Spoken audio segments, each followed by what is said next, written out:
आज Doubtnut app download करें।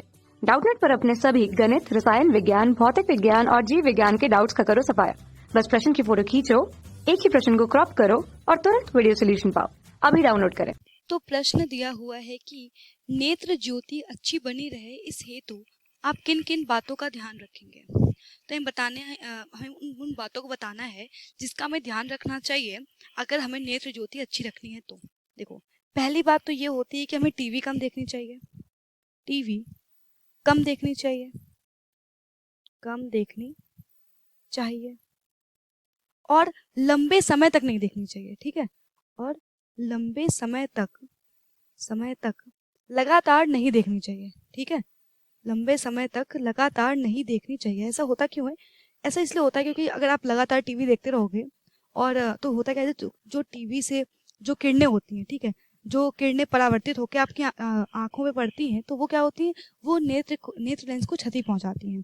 इसलिए हमें टीवी कम देखनी चाहिए, क्योंकि जो भी किरणें होती हैं, टीवी से निकलने वाली जो किरणें होती हैं, वो क्या लगातार हमारी आंख पे पड़ रही होती हैं। ठीक है, तो इसलिए जो है हमें टीवी नहीं देखनी चाहिए, क्योंकि टीवी से निकलने वाली जो किरणें होती है वो आंख को क्षति पहुंचा सकती हैं।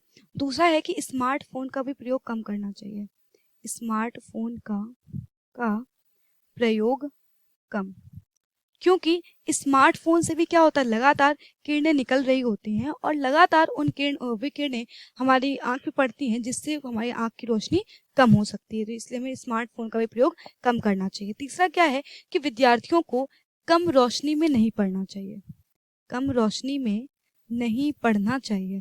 ऐसा क्यों? ऐसा इसलिए कि अगर आप कम रोशनी में पढ़ते हो तो होता क्या है कि हमारी आंख पर क्या होता है कि बहुत ही जोर पड़ता है। ठीक है, तो हमारी आंख पर बहुत ही जोर पड़ता है और इससे होता क्या है कि हमारी आंख जो है उसमें आंख की रोशनी कम हो सकती है, क्योंकि लगातार आंख के ऊपर जब जोर पड़ेगा, ठीक है, ज़्यादा ध्यान लगा के पढ़ना पड़ेगा, तो इसलिए क्या होता है कि इसलिए हमारे नेत्र को हानि पहुंच सकती है। तो इसलिए कम रोशनी में नहीं पढ़ना चाहिए। चौथा क्या है कि अगर देखने और पढ़ने में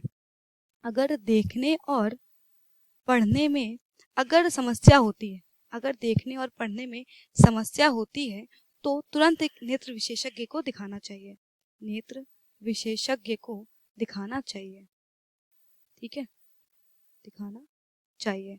ऐसा होता क्यों है? ऐसा इसलिए होता है कि अगर आपको देखने और पढ़ने में समस्या हो रही है, तो इसका मतलब क्या है? इसका मतलब ये है कि हो सकता है कि हमारा जो नेत्र गोला है, तो नेत्र गोला या हो सकता है कि उसकी जो फोकस दूरी वो कम हो गई हो या उसकी फोकस दूरी बढ़ गई हो। ठीक है, तो इसलिए हमें देखने और पढ़ने में समस्या हो सकती है। तो जैसे ही हम नेत्र विशेषज्ञ के पास जाएंगे तो वो तुरंत जाँच करेगा और जाँच करने के बाद वो तुरंत जो है हमें चश्मा लगाने की सलाह देगा, और जिस प्रकार का रोग होगा उस अकॉर्डिंग हम चश्मा लगाएंगे। ठीक है, मतलब कि या फिर अगर दूर का दिख रहा है और अगर हमें पास का नहीं दिख रहा है, तो इसका मतलब क्या है कि दूरदर्शी दोष है और हम उस प्रकार का ही भी लेंस देगा।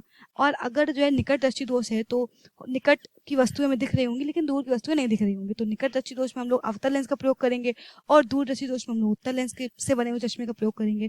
तो ये बात कौन बता सकता है? ये कि नेत्र विशेषज्ञ ही बता सकता है कि हमें किस प्रकार के चश्मे की आवश्यकता है।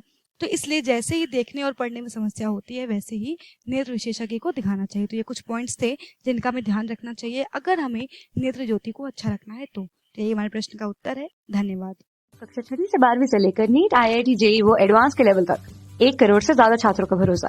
आज ही डाउनलोड करें डाउटनेट ऐप या व्हाट्सएप करें अपने सारे डाउट्स 8400 400 400 पर।